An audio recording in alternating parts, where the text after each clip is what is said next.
Bienvenue à notre événement organisé en parallèle de la 49e session du Conseil des droits de l'homme aux Nations Unies sur le sujet des prélèvements forcés d'organes sur des personnes vivantes perpétrés par le régime chinois.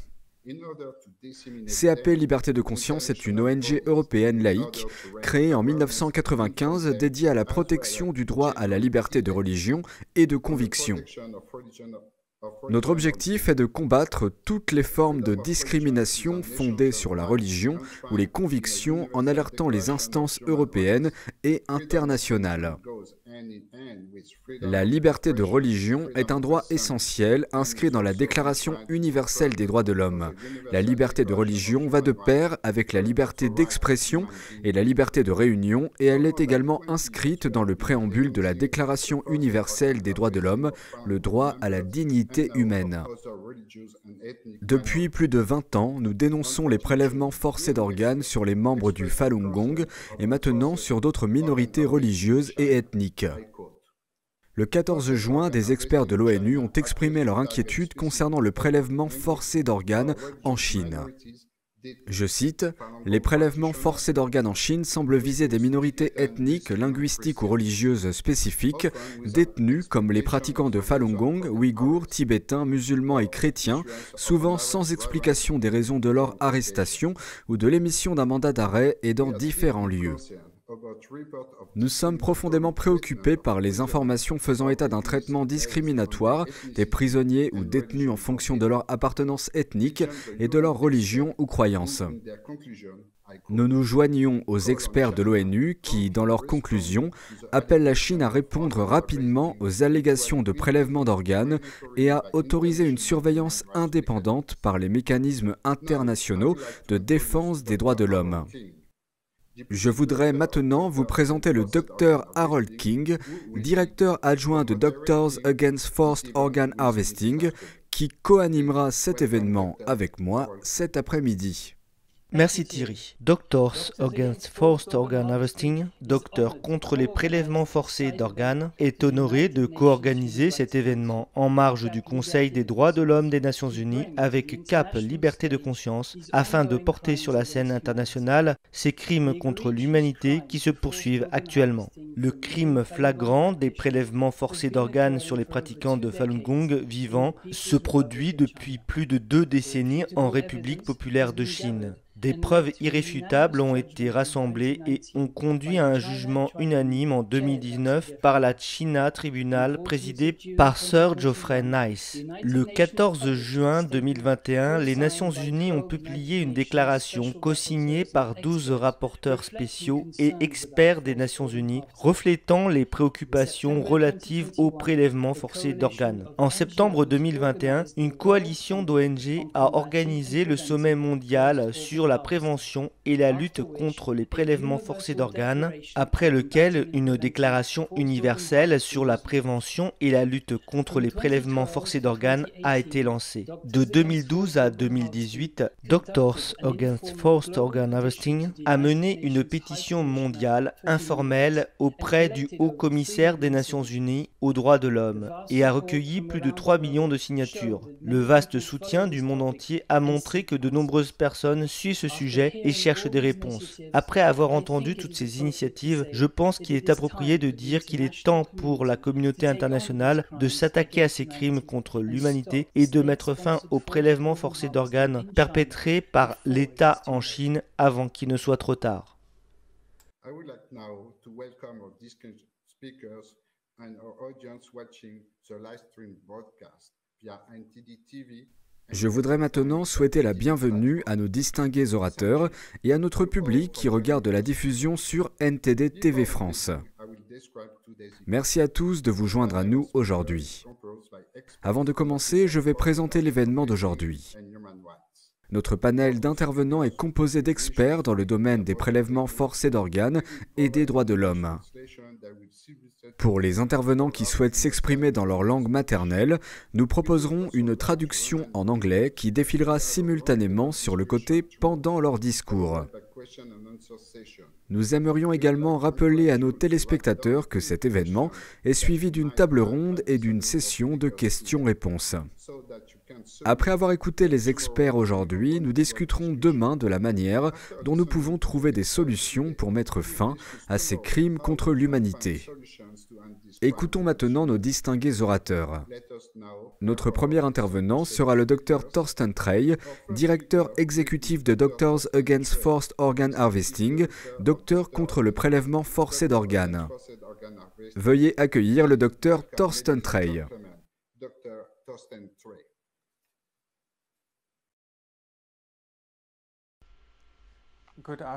Bonjour. Permettez-moi tout d'abord de remercier Cap Liberté de Conscience d'avoir organisé cet important événement en marge de la 49e session du Conseil des droits de l'homme de l'ONU. C'est avec honneur, mais aussi avec tristesse, que je prends la parole aujourd'hui en mémoire des innombrables victimes qui ont été tuées pour leurs organes. Alors que nous pleurons les personnes qui perdent la vie dans des guerres insensées, nous devons réaliser que nous n'avons pas fait le deuil des personnes qui perdent la vie à cause des prélèvements forcés d'organes dans des hôpitaux et des camps de détention clandestins. Au cours des 23 dernières années, un nombre non révélé de pratiquants de Falun Gong, probablement plus d'1 million de personnes, ont été tués pour leurs organes en Chine. Pourtant, avons-nous porté leur deuil ? La direction prise par la défense des droits de l'homme dépend-elle simplement de l'attention du public générée par les médias sociaux et les reportages ?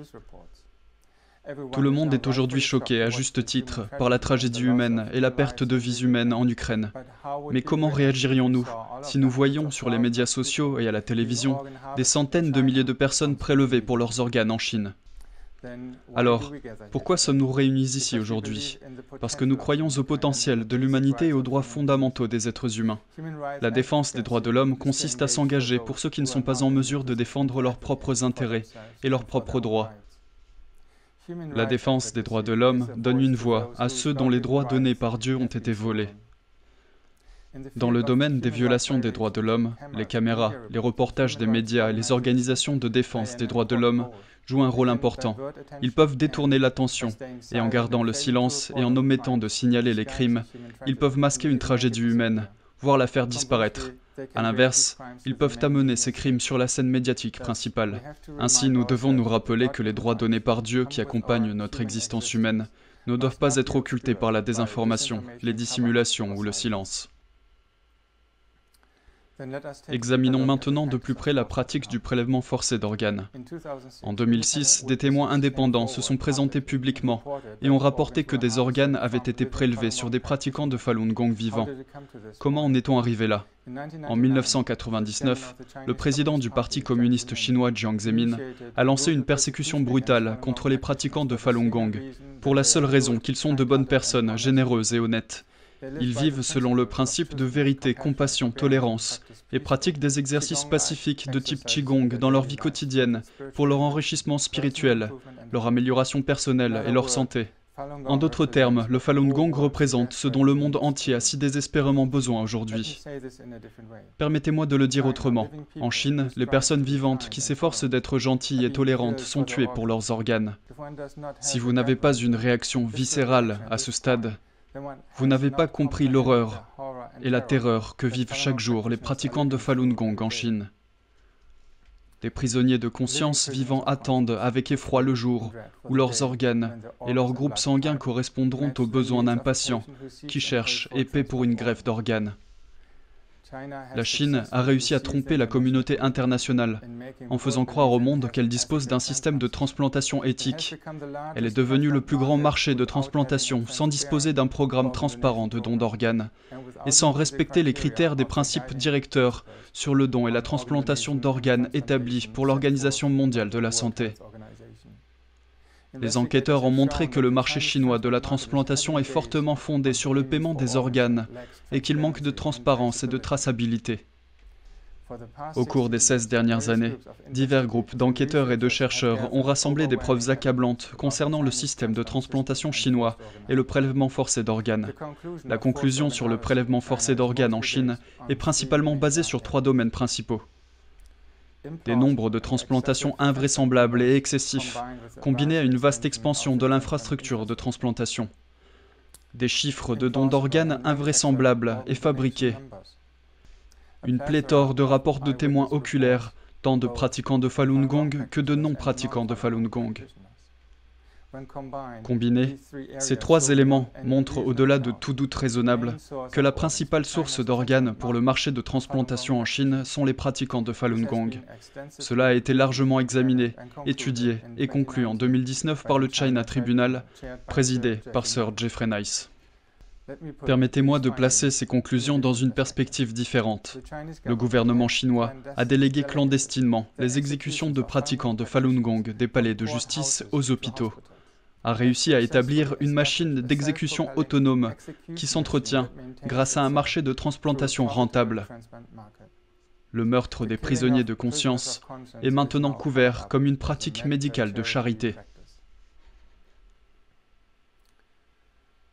Les touristes transplantés peuvent ne pas être conscients de ce mécanisme et sont entraînés dans la complicité de ces crimes contre l'humanité en s'inscrivant et en payant pour une opération de transplantation.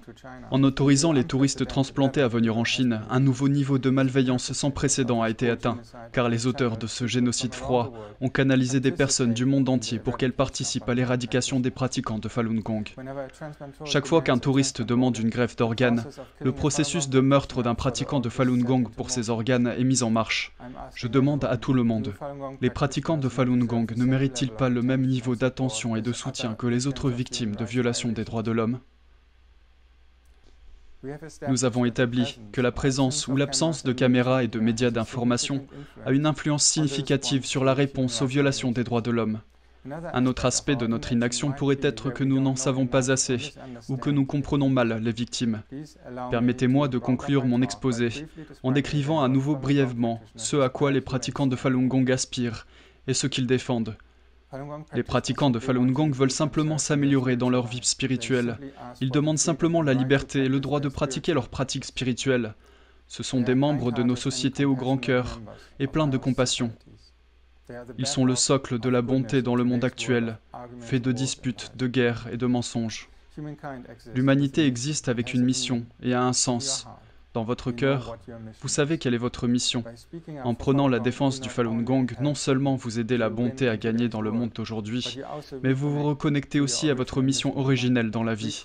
Vous vous reconnectez à votre motivation originelle qui vous a fait choisir de vous engager dans le domaine des droits de l'homme.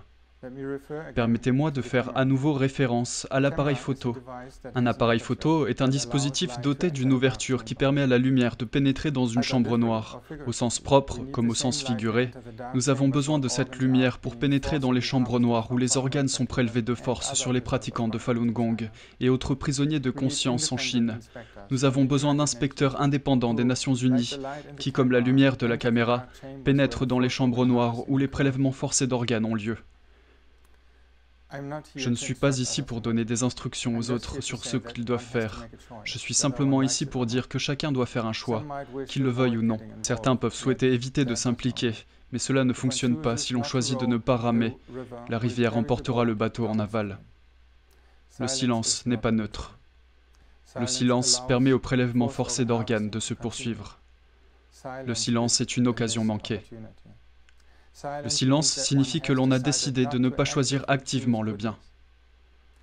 En persécutant le Falun Gong pendant plus de 2 décennies, le gouvernement chinois a poursuivi un génocide contre la bonté de l'humanité. Cependant, tant que nous sommes libres de faire un choix et de briser le silence. Alors, que choisissons-nous? De faire une déclaration vraie? En plaidant pour le Falun Gong, vous plaidez en fait pour vous-même et pour votre propre bon avenir. Merci.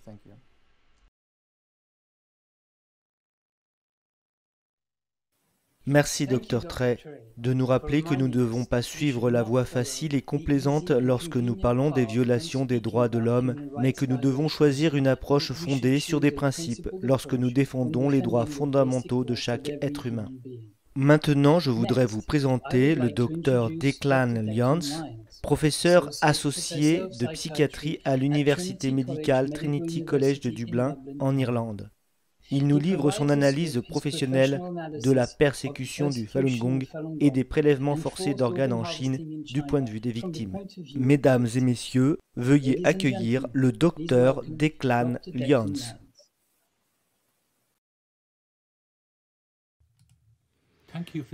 Je vous remercie de m'avoir invité à prendre la parole au sujet de la campagne génocidaire froide et calculée qui est menée contre les membres du mouvement Falun Gong en Chine depuis plus de 2 décennies. Je m'appelle Declan Lyons, je suis psychiatre et médecin à Dublin en Irlande et je souhaite attirer l'attention de l'Assemblée aujourd'hui sur un aspect de la répression brutale qui nous humilie et nous agresse tous, d'autant plus difficile à croire lorsque nous entendrons le niveau d'horreur des atteintes à la personne et au corps humain.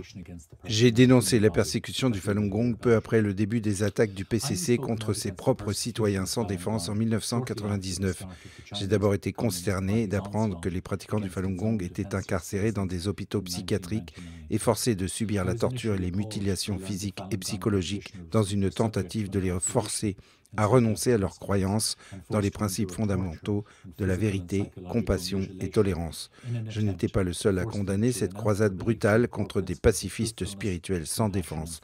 Tous les organismes professionnels dont j'ai été membre, y compris l'Association psychiatrique mondiale, ont dénoncé le mauvais usage du diagnostic psychiatrique et de la psychiatrie politiquement répressive qui qualifie la dissidence de maladie mentale.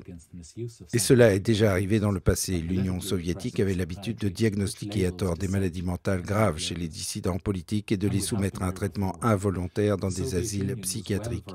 Les psychiatres légistes chinois ont appris de leurs homologues russes à imposer des interventions telles que le traitement par l'électrochoc, l'acupuncture douloureuse et les médicaments antipsychotiques injectables sans véritable indication clinique, faisant de quiconque s'élève contre la persécution du Falun Gong un candidat à la camisole chimique. Une nouvelle limite de la perversion et de la corruption des principes fondamentaux de l'éthique médicale était donc en passe d'être franchie, le principe selon lequel les compétences médicales ne doivent être utilisées que pour améliorer la vie et la santé est résumé dans le serment d'Hippocrate. Premièrement, ne pas nuire. Malheureusement, dans la République populaire, nous avons constaté que certains médecins chinois se sont empressés de déployer leurs compétences de manière non éthique à des fins de répression politique et religieuse dirigées par l'État. Cela signifie toutefois que l'ensemble de la profession médicale risque d'être politiquement corrompu. Cependant, la dimension de loin la plus sinistre de la persécution est l'affirmation selon laquelle les pratiquants du Falun Gong sont devenus une source d'organes humains destinés à être transplantés moyennant finance sur des patients étrangers se rendant en Chine à la recherche d'un rein, d'un foie, d'un cœur ou d'une cornée. Il est bien connu que les prisonniers exécutés constituent depuis de nombreuses années une source constante d'organes à prélever et à transplanter, mais le nombre de transplantations effectives qui se situe entre 60 000 et 100 000 par an, souvent dans des hôpitaux militaires, dépasse de loin le nombre d'organes disponibles à la suite d'une exécution ou d'un don post-mortem volontaire. Les prélèvements forcés d'organes consiste à prélever les organes d'une personne en vue d'une transplantation alors qu'elle est encore en vie, assassinant la victime. C'est un processus qui tue les victimes sur demande et est extrêmement lucratif, avec un rendement potentiel sur chaque corps, avec des organes utilisables pouvant atteindre un demi-million de dollars. Si, comme on le soupçonne, les pratiquants de Falun Gong, qui sont généralement en bonne santé physique, sont la principale source de ces organes et tenant compte de la discordance entre les sources potentielles de dons d'organes et le nombre de transplantations réelles qui ont lieu, alors cela doit représenter la plus importante campagne d'éradication délibérée jamais entreprise contre un groupe religieux depuis l'Holocauste. Pouvez-vous imaginer le traumatisme et l'angoisse de s'accrocher à la vie dans le système des camps de travail en Chine, en sachant que votre existence même est en péril, car à tout moment des parties de votre corps pourraient être extraites et vendues au plus offrant sur le marché international des dons d'organes. La transplantation est toujours entreprise dans le but d'améliorer la survie des patients et la société valorise à juste titre ceux qui donnent volontairement leurs organes de leur vivant ou qui les lèguent après leur mort à une personne dans le besoin. Vous avez déjà entendu les preuves de la pratique répandue du prélèvement forcé d'organes sur les prisonniers de conscience. Je n'ai pas besoin de les répéter. Vous pourriez vous demander pourquoi dans le monde certains membres de la communauté médicale chinoise et certains membres de la profession médicale internationale choisissent de détourner les yeux de cette atrocité. Pourquoi cette cruauté est-elle institutionnalisée et normalisée et existe-t-elle à une telle échelle qu'il semble plus facile et plus commode de la considérer comme une spéculation et une rumeur, voire comme une propagande sinophobe? La réponse réside dans l'indifférence et l'apathie des spectateurs face à une cruauté qui, selon eux, ne les dérange pas directement et n'a pas d'impact sur leur vie quotidienne. C'est tout ce dont un système politique dépourvu de boussole morale a besoin pour perpétrer la terreur et la sauvagerie sur ses propres citoyens. Et l'histoire est pleine d'exemples comme celui-ci, aujourd'hui et hier. Aidés par la perversion de la science et de la technologie et confortés par la censure et l'accès restreint aux informations libres, les régimes sont libres de se délecter de corruption, de brutalité et d'horreur. Pendant ce temps, des citoyens, comme les pratiquants du Falun Gong, souffrent et agonisent en sachant que simplement parce qu'ils expriment leurs croyances spirituelles, ils courent le risque non seulement d'être arrêtés, détenus et torturés, mais aussi de travailler comme esclaves, de disparaître et d'être éviscérés de leurs organes. S'ils sont libérés après avoir survécu à cette violence massive organisée, ils sont déshumanisés, traumatisés et exposés de façon permanente à la dépression majeure, à l'anxiété et au suicide, comme j'en ai été personnellement témoin. Si le meurtre médical délibéré et planifié n'est pas interdit, à qui peut-on faire confiance au sein de la communauté médicale pour prodiguer des soins lorsqu'ils sont nécessaires par la suite? Pourtant, nous avons vu que des violations inacceptables des droits de l'homme sont aujourd'hui commises en Ukraine. Ces violations sont inacceptables à l'échelle mondiale, inacceptables pour les gouvernements, les citoyens, les entreprises, les athlètes et les artistes qui ont boycotté et isolé l'État russe dans une vague massive et spontanée de condamnation. Les actes délibérés de génocide deviennent difficiles à dissimuler à l'ère des plateformes médiatiques portables. Pourtant, nous devons faire beaucoup plus ailleurs et en particulier en Chine. Les médecins du monde entier doivent prendre conscience des atrocités perpétrées par nos homologues chinois et devraient faire l'embargo sur la coopération, la recherche et le partenariat universitaire avec les services de transplantation chinois, comme beaucoup l'ont déjà fait. Nous appelons les autorités chinoises à autoriser l'inspection de leurs installations de transplantation, à ouvrir les registres de transplantation et à réformer le système hospitalier militaire. Nous devrions avoir un dialogue avec nos homologues chinois sur les iniquités au sein de nos systèmes de santé qui sont loin d'être parfaits, mais pour permettre à cette conversation de commencer, il faut mettre fin immédiatement aux pratiques de transplantation contraires à l'éthique et à la grossière obscénité de piller des organes pour les vendre aux plus offrants. Nous demandons à l'ONU d'enquêter sur ces préoccupations et exigeons collectivement qu'il soit mis fin immédiatement à l'horrible pratique des prélèvements forcés d'organes en Chine, qui est l'un des membres permanents du Conseil de sécurité.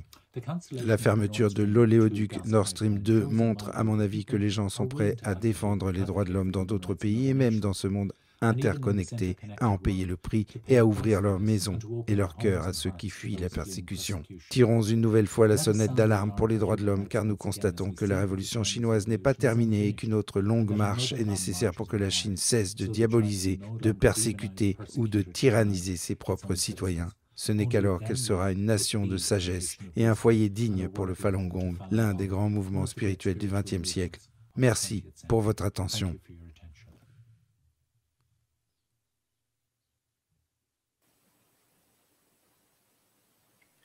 Thank you, Dr. Lyons, for your strong analysis and reminder that medicine must never Merci Dr Lyons pour votre analyse forte et votre rappel que la médecine ne doit jamais être utilisée pour des objectifs politiques ou idéologiques, car cela peut facilement conduire la profession médicale à l'absurde. Une fois que les normes éthiques en médecine sont violées, la profession devient abusive et détruit la confiance des patients. Ensuite, je voudrais souhaiter la bienvenue à M. Herman Tertsch d'Espagne. M. Tertsch est membre du Parlement européen et un défenseur engagé de la vie humaine et des valeurs traditionnelles. Il est fermement opposé au prélèvement forcé d'organes. M. Tertsch s'exprime en espagnol, sa langue maternelle, et il est traduit en français. Mesdames et messieurs, veuillez accueillir M. Herman Tertsch.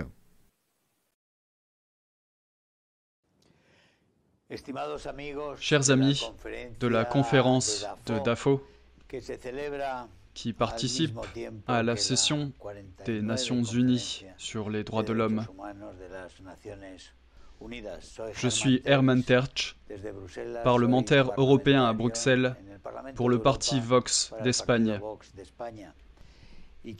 Je souhaite vous envoyer mes salutations chaleureuses dans ce nouvel effort pour dénoncer l'une des plus grandes monstruosités qui se produisent quotidiennement dans notre monde et qui ne sont pas suffisamment dénoncées en raison des énormes intérêts politiques et économiques derrière les accusations. Parce que nous devons dénoncer les prélèvements, rien de moins que les prélèvements forcés d'organes sur des personnes privées de liberté dans le but de transplantation, ce qui se produit avec une fréquence monstrueuse en République populaire de Chine. Nous devons dénoncer le régime communiste de Pékin qui mène ces terribles opérations pour son plus grand profit en utilisant les prisonniers de conscience, ceux persécutés pour leurs croyances religieuses et d'autres victimes de l'appareil extrêmement répressif de la République populaire communiste de Chine. Nous devons une fois de plus appeler la Commission des droits de l'homme des Nations Unies à faire entendre sa voix contre ce crime qui se déroule sous les yeux de tous en République populaire de Chine et qui n'est jamais dénoncé avec l'intensité, la force, la véhémence et l'indignation que mérite ce terrible crime permanent. Merci beaucoup à tous. Je vous présente mes meilleures salutations et vous souhaite beaucoup de succès dans vos délibérations.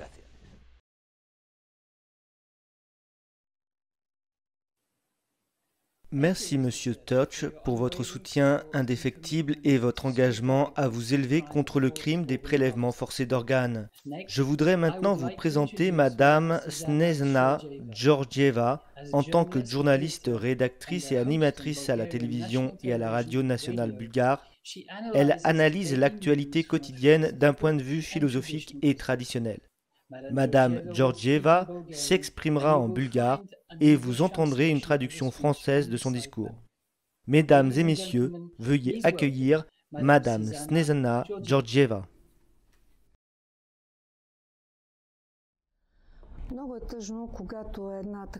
Il est vraiment regrettable qu'une si grande civilisation comme la Chine, avec sa spiritualité et sa culture héritière de Lao Tse, Confucius, de grands penseurs et des chefs spirituels, soit l'objet de condamnation, parce que c'est le pays où des crimes flagrants contre l'humanité sont enregistrés, des crimes contre le corps humain, l'esprit, la souveraineté de la pensée et la liberté. Malheureusement, nous parlons du fait peu connu des transplantations d'organes prélevés sur des personnes vivantes. Il n'y a rien de mal à la transplantation. C'est une grande réalisation de l'humanité, de l'esprit humain et de la connaissance. Mais c'est vraiment horrifiant quand cela se produit à l'insu des donneurs sans leur consentement, quand les personnes sur lesquelles sont prélevés les organes sont en bonne santé et que les receveurs ne savent pas que la chance de continuer leur vie est le résultat d'un crime. Je m'interroge sur ce que les organisations mondiales comme l'ONU et les défenseurs des droits de la personne et de l'esprit humain doivent faire pour mettre fin à ce cauchemar. Il est triste qu'au lieu de développer la spiritualité de leurs ancêtres, la Chine soit tombée si bas. Et tout cela est dû à la doctrine communiste selon laquelle le pays vit.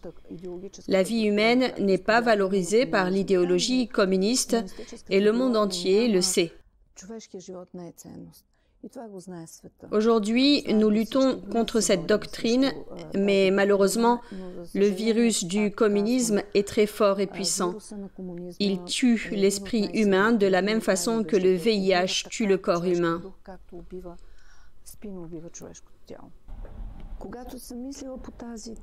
Quand je pense à cette question, à ce constat, parce que les prélèvements forcés d'organes sur des personnes vivantes, sur des jeunes en bonne santé, sont un fait bien connu, je m'interroge sur le fait de briser notre vision matérialiste et entrer dans le contexte de la spiritualité, de l'éternité de la vie.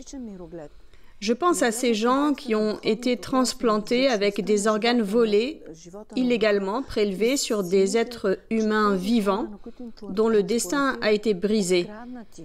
N'ont-ils pas pris un lourd karma sur eux-mêmes? Le savent-ils? Seraient-ils heureux s'ils le savaient? Je pense qu'ils ne le seraient pas. S'ils ont sciemment accepté que les organes reçus soient le résultat du meurtre et du commerce, n'ont-ils pas pris un chemin droit vers l'enfer selon le christianisme? Dans la philosophie chinoise, c'est le mal qui ne peut pas avoir sa place parmi les gens. Et il est vraiment étrange, et en même temps, ce n'est pas si étrange, que l'objet de la persécution du Parti communiste soit le Falun Dafa, une pratique spirituelle qui enseigne des valeurs et des critères moraux humains élevés, tels que la liberté, la compassion, la création. Ils sont les vrais héritiers de Lao Tse, Confucius. Y a-t-il le salut? Oui, il y en a quand les gens sont unis, quand les gens sont informés, quand les organisations et les institutions mondiales ne ferment pas les yeux. L'ONU, en tant qu'organisation qui défend les droits de l'homme, le droit de chaque personne de vivre selon ses croyances et ses opinions et d'être heureuse, sanctionne la Chine, mais probablement pas comme elle le devrait. Je n'ai pas la réponse sur ce qu'il faut faire, mais des personnes plus compétentes et plus aptes à le faire ont été choisies au sein des organisations internationales. Elles doivent le faire. La pratique des prélèvements forcés d'organes doit cesser parce que c'est une souillure et une honte pour l'humanité.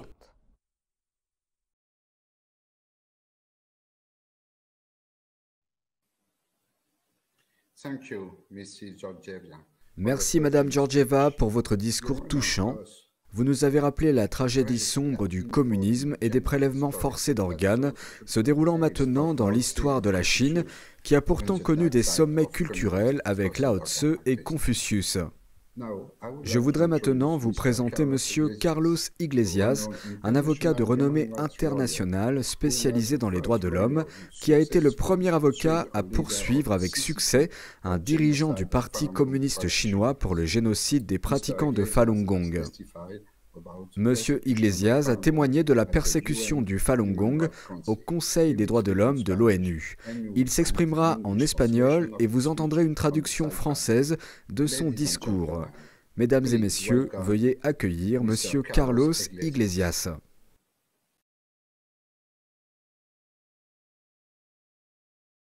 Hace más de 2 décadas que el Partido Comunista Chino está persiguiendo a su propio pueblo. Depuis plus de 2 décennies, le Parti communiste chinois, PCC, persécute son propre peuple, torturant et assassinant des innocents pour leurs croyances, pour leurs valeurs. Le crime des prélèvements forcés d'organes est peut-être l'un des plus grands crimes commis contre l'humanité et aucun de ceux qui savent comment fonctionne le système chinois ne peut ignorer que toute situation qui se produit dans les hôpitaux, qu'ils soient publics ou militaires, en Chine, est absolument contrôlée par le PCC. Le 20 juillet 1999, le PCC a lancé l'une des plus terribles persécutions jamais connues de l'humanité. Des millions de personnes sont persécutées pour leurs valeurs, pour leur foi, pour leurs croyances, les pratiquants du Falun Gong. Mais pas seulement eux. Les chrétiens, les Tibétains et les Ouïghours sont les cibles du PCC. Dans quel but? Les éradiquer, les éliminer physiquement. Mais ils sont allés plus loin et ont pensé, pourquoi ne pas nous enrichir de manière corrompue et sanglante avec la souffrance de ces personnes? Et c'est alors qu'est apparu le prélèvement forcé d'organes. Ce crime terrible où des gens sont utilisés comme banque d'organes vivants se poursuit sans interruption en Chine depuis plus de 2 décennies et se perpétue encore aujourd'hui.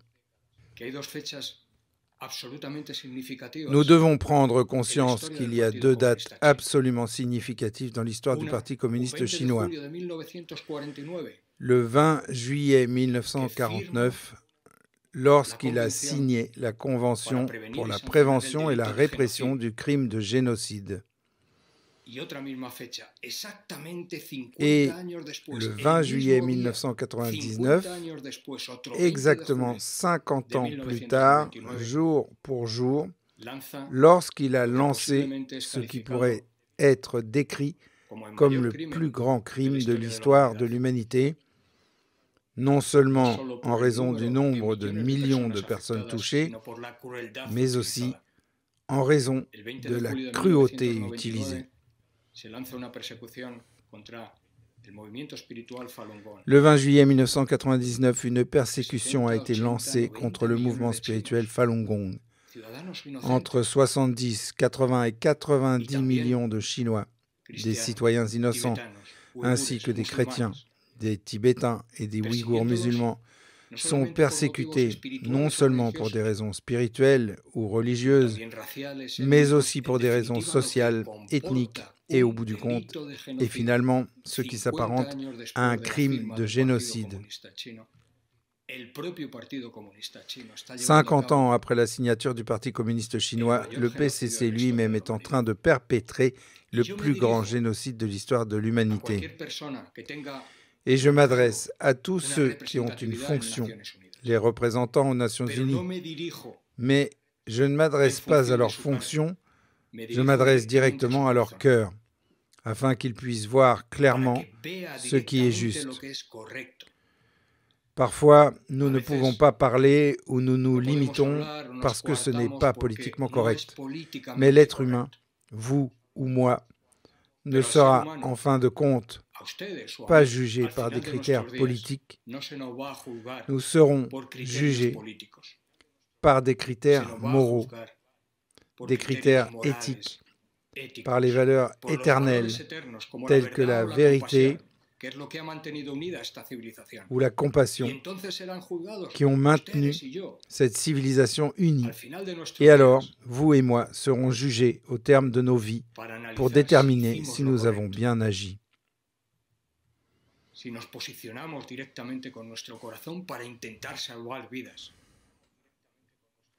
Si nous nous positionnons directement avec notre cœur pour essayer de sauver des vies, vous l'avez entre vos mains. Regardez en vous, regardez dans votre cœur, agissez, sauvez des vies. Ces crimes terribles ne peuvent rester impunis dans le silence effroyable, dans l'obscurité des prisons, des camps de concentration en Chine. Ils ne peuvent pas rester impunis. C'est entre vos mains, c'est dans votre cœur, et c'est aussi dans vos actes futurs que vous serez jugés. Car au-dessus de la justice des hommes, ceux d'entre nous qui ont la foi, il y a la justice divine, celle qui gouverne nos vies, et les excuses de ce qui était politiquement correct n'auront pas leur place. Faites-le. Ayez ce courage.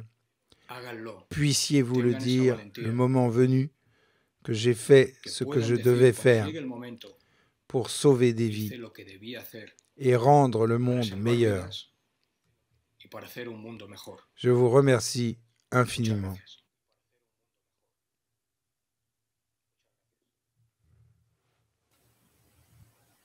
Thank you, Mr. Iglesias, for deeply touching us at the heart. Merci, Monsieur Iglesias, de nous avoir touchés au cœur. Vous nous avez rappelé qu'il ne s'agit pas seulement d'une discussion abstraite sur la politique ou les droits de l'homme, mais il est de notre responsabilité de juger par nous-mêmes du caractère pervers des prélèvements forcés d'organes. Maintenant, je voudrais souhaiter la bienvenue au représentant Steve Chabot, membre du Congrès des États-Unis.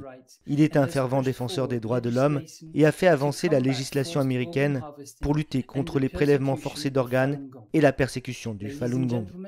Mesdames et messieurs, veuillez accueillir le député Steve Chabot. Je suis Steve Chabot, membre de haut rang de la sous-commission des affaires étrangères de la Chambre des représentants des États-Unis pour l'Asie et le Pacifique. En tant que partisan de longue date des droits des pratiquants de Falun Gong, je suis heureux que vous ayez pu accueillir un événement qui attire l'attention sur l'une des violations des droits de l'homme les plus odieuses qui se produisent aujourd'hui, les prélèvements forcés d'organes perpétrés par l'État en République populaire de Chine. Où que l'on regarde, du soutien de la RPC à la Russie pendant la guerre en Ukraine à sa politique commerciale mercantile, le Parti communiste chinois défie le monde libre et cherche à remplacer ses valeurs par l'idéologie de Pékin. Mais le défi le plus fondamental du PCC se situe peut-être dans le domaine des droits de l'homme. De Hong Kong au Tibet, de la Grande Muraille au génocide des Ouïghours dans la province du Xinjiang, la litanie des crimes du PCC est trop longue à énumérer. La pratique de longue date des prélèvements forcés d'organes par l'État fait partie intégrante de ce régime inhumain en pouvoir en Chine. Au cours des dernières années, notamment avec la publication du jugement final du China Tribunal, il est apparu de manière claire que la RPC s'adonne effectivement à cette pratique ignoble. La portée et l'ampleur des prélèvements d'organes en Chine sont vraiment époustouflants. Selon des estimations reconnues, 60 à 100 000 transplantations ont lieu chaque année, dont la plupart sont le résultat des prélèvements forcés d'organes. La principale source de ces transplantations est constituée par des pratiquants de Falun Gong non consentants. Cette pratique méprisable permet à la Chine de maintenir un régime de transplantation d'organes pratiquement à la demande, ce qui est inouï, même dans la plupart des pays développés modernes. Face à une telle persécution, le nombre de pratiquants du Falun Gong a diminué de façon spectaculaire. Je crains que la prochaine source d'organes du PCC ne soit les Ouïghours. Il est difficile de concevoir à quel point tout ceci est vraiment maléfique, et difficile de croire qu'une telle dépravation soit possible. C'est pourquoi des événements comme celui-ci sont si importants, et pourquoi je suis honoré de me joindre à vous aujourd'hui pour attirer l'attention sur ce crime inqualifiable, comme l'une des pratiques les plus barbares de l'histoire humaine. Il est plus que temps de demander des comptes à ceux qui perpétuent les prélèvements forcés d'organes. Aujourd'hui, en ce moment même, le monde civilisé doit exiger que la Chine mette fin à cette pratique, une bonne fois pour toutes. La Chine doit être tenue pour responsable de cette violation flagrante des droits de l'homme. Je vous remercie.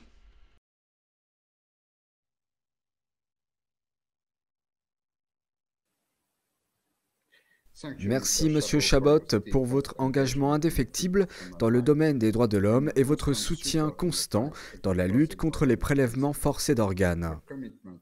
Votre engagement et votre énergie pour contrer les violations des droits de l'homme sont une source d'inspiration. J'aimerais maintenant accueillir Madame Teresa Chu, avocate de renommée internationale, spécialisée dans les droits de l'homme et co-initiatrice de la Déclaration universelle sur la prévention et la lutte contre les prélèvements forcés d'organes. Madame Chu s'exprimera en chinois et vous entendrez une traduction anglaise de son discours. Mesdames et messieurs, veuillez accueillir Madame Teresa Chu. 我今天很荣幸来参加属于联合国人权委员会周边活动的这个非常重要的研讨会。2021年9月，联合国大会召开。C'est un honneur d'assister à ce webinaire en marge de la 49e session du Conseil des droits de l'homme. Lors de la session de l'Assemblée générale des Nations unies en septembre 2021, 5 ONG des États-Unis, de l'Asie et de l'Europe ont tenu conjointement le sommet mondial sur la prévention et la lutte contre les prélèvements forcés d'organes et ont annoncé la Déclaration universelle sur la prévention et la lutte contre les prélèvements forcés d'organes, demandant aux hommes de mettre fin ensemble aux atrocités du Parti communiste chinois en matière de prélèvements forcés d'organes et préconisant que tous les pays du monde mettent en pratique le contenu de cette déclaration et adoptent des lois pénales pour punir sévèrement cette atrocité sans précédent. Le comité des lois de la Déclaration universelle sur la prévention et la lutte contre les prélèvements forcés d'organes a donc rédigé un projet de loi destiné à être adopté par la communauté internationale, soutenu par les 5 ONG qui ont publié la Déclaration universelle contre les prélèvements forcés d'organes. Aujourd'hui, au nom du comité, je vous présenterai des éléments importants de ce projet de loi. D'abord, les raisons pour lesquelles nous exhortons tous les pays à adopter des lois pénales pour punir les atrocités liées au prélèvement forcé d'organes. En 2006, l'ancien comité des Nations Unies contre la torture et Manfred Novak, ancien rapporteur spécial des Nations Unies sur la torture et autres peines ou traitements cruels, inhumains ou dégradants, ont exprimé leur inquiétude face aux allégations de prélèvement d'organes sur des prisonniers et ont appelé le gouvernement de la République populaire de Chine à accroître la responsabilisation et la transparence de son système de transplantation d'organes et de punir les responsables des abus. Cependant, l'État partie n'a pas suffisamment pris en compte la nature des sources d'organes lorsque Manfred Novak a demandé des renseignements. Le 9 décembre 2013, des avocats spécialisés en droit des personnes et des experts médicaux de 6 pays, dont moi-même, se sont rendus à Genève pour rencontrer Navi Pillai, avocate des Nations Unies et spécialiste de la Chine, représentant le Haut Commissariat des Nations Unies aux droits de l'homme. Nous avons remis aux représentants de l'ONU des disquettes de pétitions numérisées de DAFO appelant à la fin des prélèvements forcés d'organes sur les pratiquants du Falun Gong par le Parti communiste chinois, PCC, qui ont recueilli environ 1,5 million de signatures. Ces signatures ont été recueillies dans 53 pays et régions sur les 5 continents durant 5 mois. Les pétitions demandent au Haut Commissariat des Nations Unies aux droits de l'homme de condamner publiquement les abus de transplantation d'organes en Chine et d'exiger que le gouvernement chinois cesse immédiatement les prélèvements forcés d'organes sur les pratiquants du Falun Gong, d'ouvrir d'autres enquêtes permettant de poursuivre les auteurs de ce crime contre l'humanité et qu'il appelle le gouvernement chinois à mettre immédiatement fin à la persécution brutale du Falun Gong, qui est à l'origine des prélèvements forcés d'organes sur les pratiquants du Falun Gong. J'ai également informé ces responsables que nous savons de sources fiables qu'il existe des camps de la mort ou des camps de concentration secrets où des pratiquants du Falun Gong sont détenus et assassinés par prélèvement forcé d'organes. De tels camps de la mort existent dans presque toutes les villes de Chine. J'ai rappelé aux représentants de l'ONU qu'il est de leur responsabilité d'enquêter et de localiser ces camps et de mettre fin à la tragédie de cette violation sans précédent des droits de l'homme. Les responsables n'ont pas remis en question l'origine des allégations du camp de la mort. Ils ont écouté attentivement, pris des notes, mais n'ont pas répondu.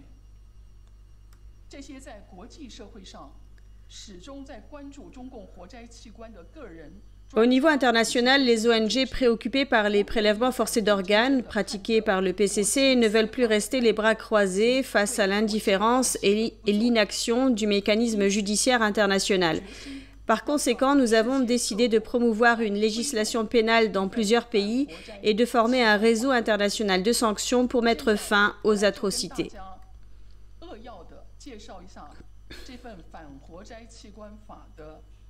Aujourd'hui, dans un temps limité, je présenterai brièvement les informations essentielles de ce projet de loi.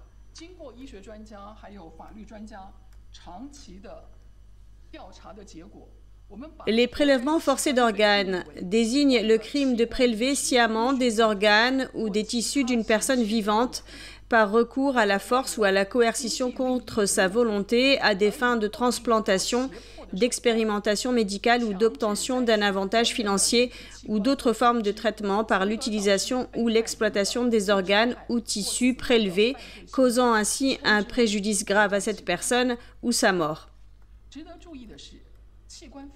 Il convient de noter que les dispositions légales relatives au trafic ou au prélèvement illégal d'organes sont essentiellement différentes de celles relatives au prélèvement forcé d'organes. C'est-à-dire que le trafic ou le prélèvement illégal d'organes ne cause pas nécessairement des blessures graves ou la mort de la personne dont les organes sont prélevés.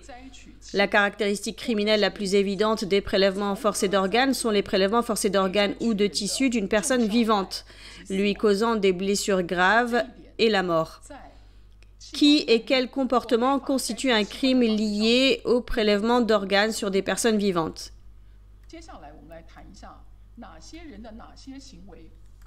1. Transplanter chez une autre personne un organe ou un tissu humain prélevé. 2. Conserver ou transporter un organe ou un tissu humain prélevé ou transporter une personne vivante vers un lieu où son organe ou son tissu doit être prélevé. 3. Administrer ou maintenir une base de données médicales de personnes vivantes contenant des informations sur leurs organes ou tissus. 4. Exploiter ou entretenir des installations dans lesquelles des procédures de prélèvement ou de transplantation d'organes ou de tissus humains sont entreprises. 5. Exploiter ou entretenir des installations dans lesquelles sont détenues des personnes dont les organes ou les tissus peuvent être prélevés en vue d'une transplantation. 6. Recevoir une greffe d'un organe ou d'un tissu humain. 7. Administration des entreprises, administrer ou dégager ses revenus en tout ou partie, directement ou indirectement, de considérations relatives aux transplantations d'organes. 8. Apporter des fonds, de la formation médicale, du personnel médical ou d'autres formes de personnel, des technologies médicales ou d'autres formes de technologies ou d'autres formes de ressources médicales en relation avec ou qui facilitent ou soutient la commission du crime de prélèvement forcé d'organes tel que défini. 9. Adresser les receveurs potentiels d'organes ou de tissus humains prélevés vers les personnes ou entités qui fournissent ces organes ou tissus afin de recevoir une greffe d'organes ou de tissus de ces personnes ou entités.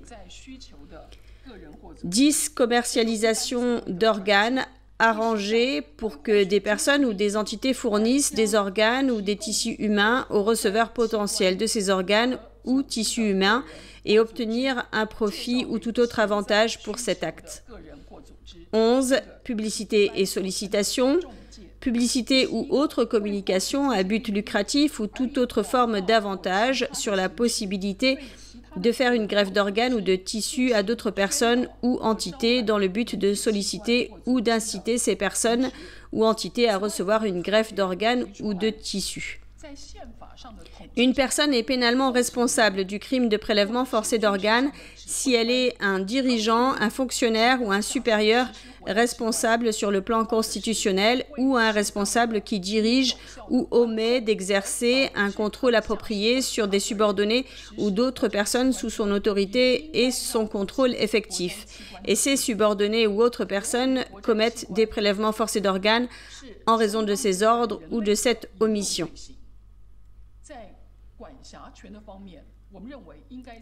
La compétence extraterritoriale.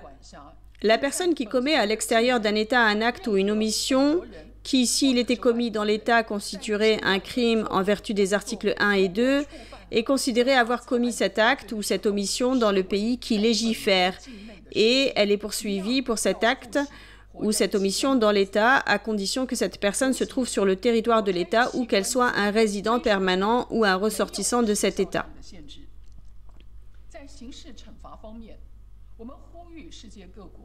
Aucun délai de prescription. Les crimes visés par ce projet de loi peuvent faire l'objet de poursuites à tout moment. Sanctions pénales. Le crime de prélèvement forcé d'organes est un crime contre l'humanité pour lequel la sanction pénale la plus grave devrait être imposée en vertu du droit pénal interne de chaque pays. Les personnes ayant des circonstances aggravantes devraient être passibles de l'emprisonnement à perpétuité ou de la peine maximale prévue par la loi. En outre, nous recommandons des sanctions administratives, y compris le refus à la frontière ou l'expulsion des auteurs, médecins, infirmières ou tout autre personnel engagé dans des activités médicales ou paramédicales perpétrant un crime de prélèvement forcé d'organes dans l'exercice de leur profession ou de leurs fonctions. En plus de la responsabilité criminelle, leurs titres et qualifications pour exercer une profession médicale ou liée à la médecine seront définitivement retirés.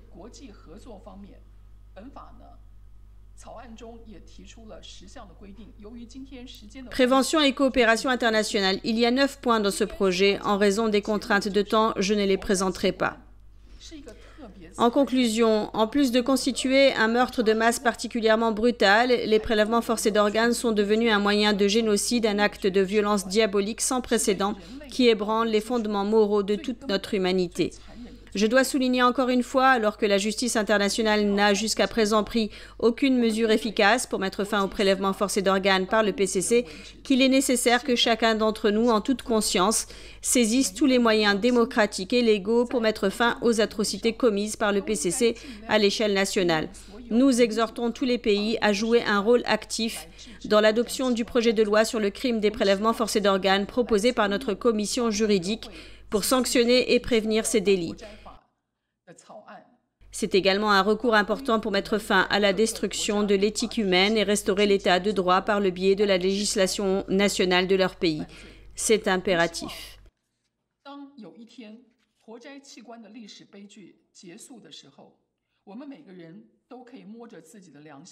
Le jour où la tragédie historique des prélèvements forcés d'organes prendra fin, puisse chacun d'entre nous être en mesure de dire qu'il est digne de sa propre conscience. Merci à tous.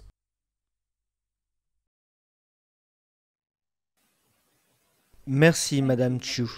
Votre expertise et votre vision dans le domaine des droits de l'homme sont inspirantes et méritent d'être reconnues par les législateurs et les parlements internationaux. Votre élaboration d'une définition claire et légale du prélèvement forcé d'organes est une autre étape importante dans la lutte de ce crime contre l'humanité. Je voudrais maintenant souhaiter la bienvenue à Madame Annick Pontier, membre du Parlement belge. Madame Pontier s'est continuellement engagée dans la lutte contre la persécution des pratiquants de Falun Gong et les horreurs des prélèvements forcés d'organes et a mis ce sujet au premier plan de la politique belge et internationale. Mesdames et messieurs, veuillez accueillir Madame Annick Pontier.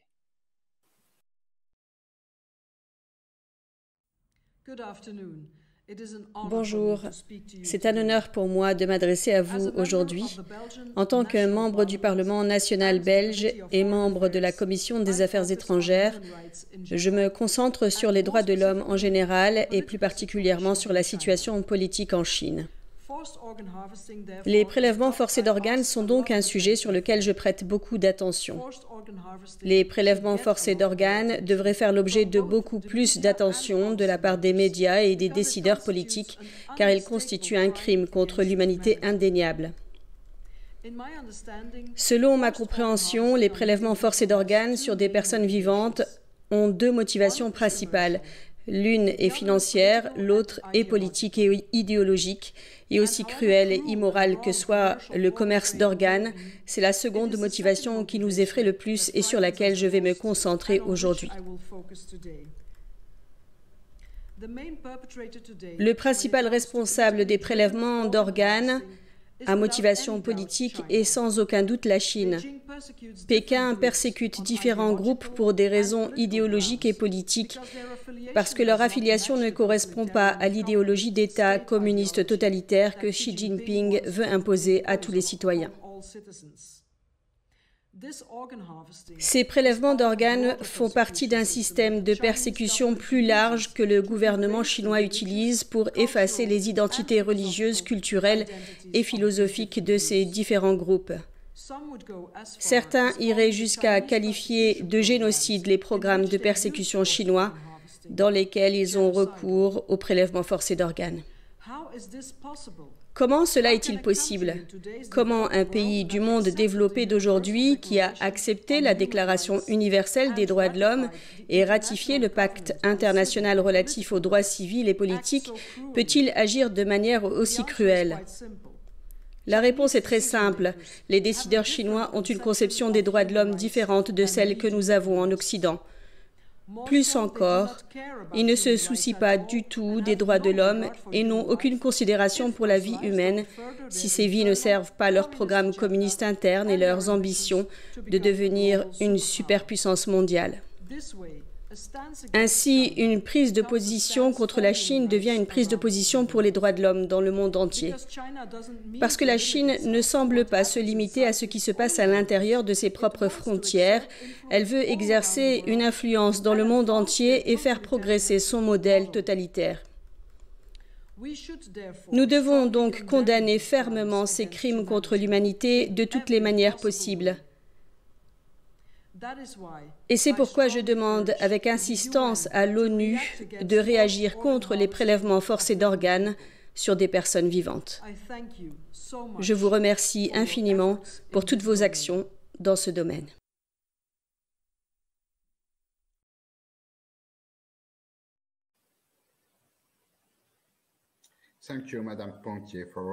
Merci, Madame Pontier, de nous rappeler le manque de respect du gouvernement chinois pour les traités internationaux, même ceux qu'il a signés et ratifiés, comme son abus des traités d'extradition pour traquer les victimes de violations des droits de l'homme qui ont fui la Chine. Maintenant, j'aimerais accueillir David Matas, avocat international spécialisé dans les droits de l'homme et expert dans le domaine des prélèvements forcés d'organes. Il est l'un des experts juridiques à avoir mené la première enquête systématique sur les prélèvements forcés d'organes en 2006. Monsieur Matas est déterminé à mettre fin à ces crimes contre l'humanité. Aujourd'hui, il passera en revue les réactions des Nations Unies face aux prélèvements forcés d'organes au cours des 15 dernières années. Mesdames et messieurs, veuillez accueillir Monsieur David Matas.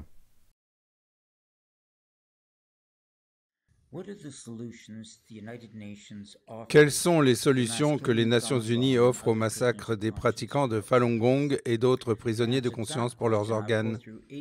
Pour répondre à cette question, je passerai en revue 8 structures des Nations Unies, celles qui ont tenté de trouver une solution à ce crime contre l'humanité et celles qui ont permis de l'enrayer. Les 2 premières structures sont le rapporteur des Nations Unies sur la torture, Manfred Novak, et le rapporteur des Nations Unies sur l'intolérance religieuse, Asma Jahangir.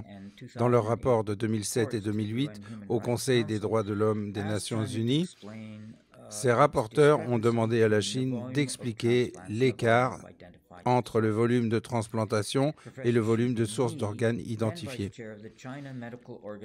Le professeur Shi Bingyi, alors vice-président de la China Medical Organ Transplant Association, a déclaré en mars 2006 que la Chine avait effectué environ 60 000 transplantations au cours de la période de 6 ans allant de 2000 à 2005. La persécution du Falun Gong a commencé en 1999. Le gouvernement chinois a répondu au rapporteur que le professeur Shi Bingyi a expressément précisé qu'il n'avait jamais fait une telle déclaration ou donné des chiffres de ce genre, et ces allégations et les chiffres connexes sont de pures inventions. Pourtant, la déclaration officielle de Shi Bingyi reste accessible sur Internet encore aujourd'hui. La 3e structure, Commission des Nations Unies contre la torture, la Chine est partie de la Convention contre la torture. En tant qu'État partie, elle est tenue de faire un rapport périodique au comité d'experts établi en vertu de la Convention. La Chine a présenté un rapport à 2 reprises, en 2008 et 2015, lorsqu'elle a commencé à tuer en masse des prisonniers de conscience pour leurs organes. Pour ces 2 années, le comité d'experts a demandé dans ses observations finales à la Chine de mener ou de commander immédiatement une enquête indépendante sur les abus de greffe d'organes en Chine avec pour victimes des prisonniers de conscience. La 4e structure est l'examen périodique universel. Dans l'examen périodique universel de 2018 pour la Chine, l'Allemagne a posé ces questions préalables. Comment la Chine réagit-elle aux allégations de prélèvement d'organes dans les prisons et les centres de détention? La Chine peut-elle fournir des données sur le nombre annuel de transplantations d'organes et les sources légales de dons d'organes afin de dissiper ces allégations?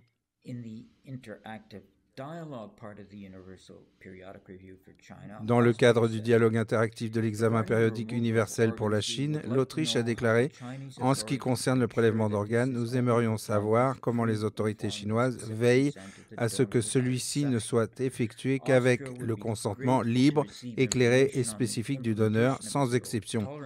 L'Autriche souhaiterait recevoir des informations sur la mise en œuvre d'une politique de tolérance zéro en matière de prélèvement d'organes dans les prisons et les centres de détention. La délégation chinoise a déclaré que les transplantations d'organes sont réglementées par des dispositions strictes promulguées en 2015, que la Chine dispose d'un système d'attribution d'organes et que la traçabilité des organes en Chine a été confirmée par l'Organisation mondiale de la santé. Cette réponse chinoise comporte un certain nombre de failles. Aucune loi n'a été promulguée en Chine sur les transplantations d'organes en 2015, seulement une déclaration de politique du Parti communiste chinois et du gouvernement de la Chine. Une loi chinoise de 1984 non abrogée autorise le prélèvement d'organes sur des prisonniers sans leur consentement ou celui de leur famille, à condition que les corps ne soient pas réclamés. Le système d'attribution des organes, le China Organ Transplant Registry System, demeure mystérieux. Son site web ne montre rien de substantiel. La déclaration selon laquelle l'Organisation mondiale de la santé approuve le système de transplantation chinois est trompeuse. L'Organisation mondiale de la santé ne procède pas à des évaluations publiques périodiques ni à une critique des systèmes de transplantation des pays. La cinquième structure est le Conseil des droits de l'homme des Nations unies. À chaque session ordinaire du Conseil des droits de l'homme des Nations unies, il y a un point à l'ordre du jour intitulé « Situation des droits de l'homme » qui nécessite l'attention du Conseil. Le fait de ne pas être du Conseil empêche un État de voter au Conseil, mais pas d'intervenir auprès du Conseil. En vertu de ce point inscrit à l'ordre du jour, tout pays, qu'il soit membre du Conseil ou non, peut faire une déclaration orale. L'abus des transplantations d'organes issus de prisonniers de conscience devrait être une préoccupation constante à chaque session du Conseil des droits de l'homme, soulevée par tous les pays respectueux des droits de l'homme. Dans l'absolu, ce n'est pas le cas jusqu'à présent. La sixième structure est le Haut Commissaire des Nations Unies aux droits de l'homme. En décembre 2013, une délégation de médecins contre les prélèvements forcés d'organes et moi-même, nous sommes réunis à Genève avec le Haut Commissaire des Nations Unies aux droits de l'homme, Navi Pillay, pour déposer une pétition signée par près de 1,5 million de personnes issues de 53 pays et régions, demandant premièrement au gouvernement de la Chine de mettre fin immédiatement au prélèvement forcé d'organes sur les prisonniers du Falun Gong, 2. d'ouvrir une enquête pouvant conduire à la poursuite des auteurs de ce crime contre l'humanité, et 3. au gouvernement chinois de mettre fin immédiatement à la persécution brutale du Falun Gong. L'une des personnes du Haut Commissariat aux droits de l'homme que nous avons rencontré nous a suggéré de communiquer avec l'Office des Nations Unies contre la drogue et le crime à Vienne. Le Haut Commissariat aux droits de l'homme n'a rien fait en réponse à la pétition. Le Haut Commissaire prévoit une visite en Chine en mai de cette année. Moi-même et d'autres personnes avons déjà suggéré qu'elle soulève la question du massacre massif de prisonniers de conscience pour leurs organes au cours de cette visite. La septième structure est l'Office des Nations Unies contre la drogue et le crime. Nous avons donné suite à la suggestion du Haut Commissariat des Nations Unies aux droits de l'homme de communiquer avec l'Office des Nations Unies contre la drogue et le crime et nous leur avons demandé de tenir une réunion en mars 2014, ce qu'ils ont accepté.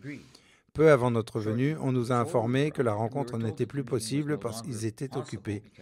Nous nous y sommes quand même rendus et après notre arrivée, un fonctionnaire que nous avons contacté nous a dit par email « Une réunion ne serait pas productive car le travail de ma section, la section de la traite de personnes et du passage de clandestins, n'inclut pas ce que vous appelez les prélèvements d'organes ni les autres questions abordées dans votre courriel. »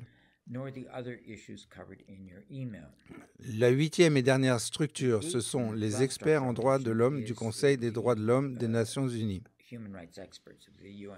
12 experts des droits de l'homme, dans une déclaration conjointe faite en juin 2021, ont demandé à la Chine de répondre rapidement aux allégations de prélèvement d'organes et de permettre une surveillance indépendante par les mécanismes internationaux des droits de l'homme.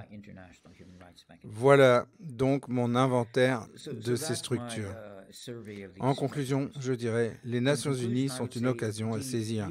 Les gouvernements et les experts qui respectent les droits de l'homme doivent tirer profit de cette opportunité et ne pas transformer les Nations Unies en occasion manquée. Merci beaucoup.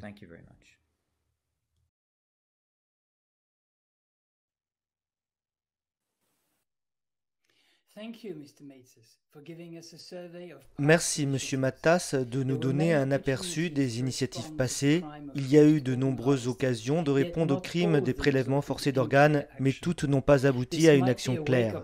Cela pourrait être un signal d'alarme pour les Nations Unies, de manière à mettre fin aux prélèvements forcés d'organes en Chine, de défendre et de protéger les citoyens chinois et les citoyens du monde. Maintenant, je voudrais présenter Monsieur Peter van Dalen des Pays-Bas. M.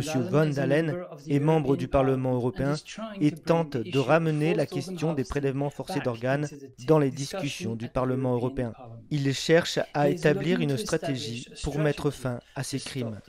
Mesdames et messieurs, veuillez accueillir M. Peter Van Dalen.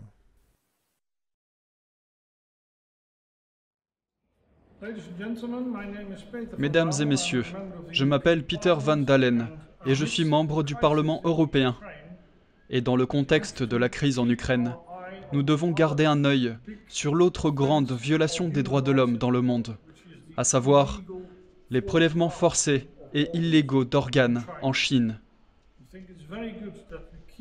Je pense que c'est une bonne chose que nous continuions à attirer l'attention sur cette grave atteinte aux droits de l'homme que sont les prélèvements illégaux d'organes, qui est déjà en elle-même épouvantable pour des personnes dont les organes sont prélevés. Mais nous devons également nous rappeler que des prisonniers de conscience sont la plupart du temps victimes de ce crime. Heureusement, de nombreuses organisations dénoncent ce crime, comme le China Tribunal et DAFO. Et je me réjouis du travail qu'ils accomplissent pour dénoncer cette situation vraiment grave. Que devons-nous faire? Eh bien, en premier lieu, je pense qu'il est vraiment important que nous sensibilisions les gens à cette question. Je fais cela ici, au Parlement européen, pour attirer votre attention sur cette question. Et en outre, nous devrions l'évoquer à chaque occasion et prendre conscience de ce qui se passe. Que peut-on faire? Eh bien, par exemple, les personnes qui commettent ces crimes en Chine devraient être visées par des sanctions. Je pense que c'est vraiment important. Et l'Union européenne a maintenant des discussions avec la Chine sur l'accord d'investissement. Cette question des prélèvements illégaux d'organes devrait être prioritaire dans les discussions, en tête des sujets abordés lorsque nous discutons des relations commerciales avec la Chine. Et en outre, les États membres devraient reconsidérer leurs relations de coopération médicale avec la Chine, car nous savons ce qui se passe, et cela est fait par des personnes ayant une formation médicale. Et donc, nous devons repenser notre attitude concernant la Chine. Et en plus, continuons à sensibiliser les gens. Je le fais ici, au Parlement. Vous le faites à votre conférence. Et je vous souhaite le meilleur. Nous devons attirer l'attention sur cette grande calamité qui se passe en Chine. Merci.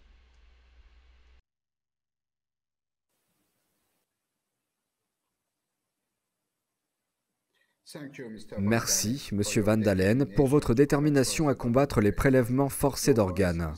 Votre voix est une inspiration et se dresse comme un phare. Ensuite, j'aimerais souhaiter la bienvenue à Madame Kazi Alves, une avocate britannique récemment diplômée qui s'intéresse particulièrement aux droits de l'homme et aux crimes liés aux prélèvements forcés d'organes. En tant que représentante de la nouvelle génération, son engagement sur ce sujet mérite le respect et nous donne l'espoir qu'il y a une continuité dans la lutte contre ces crimes inqualifiables contre l'humanité. Mesdames et messieurs, veuillez accueillir Madame Kazi Alves.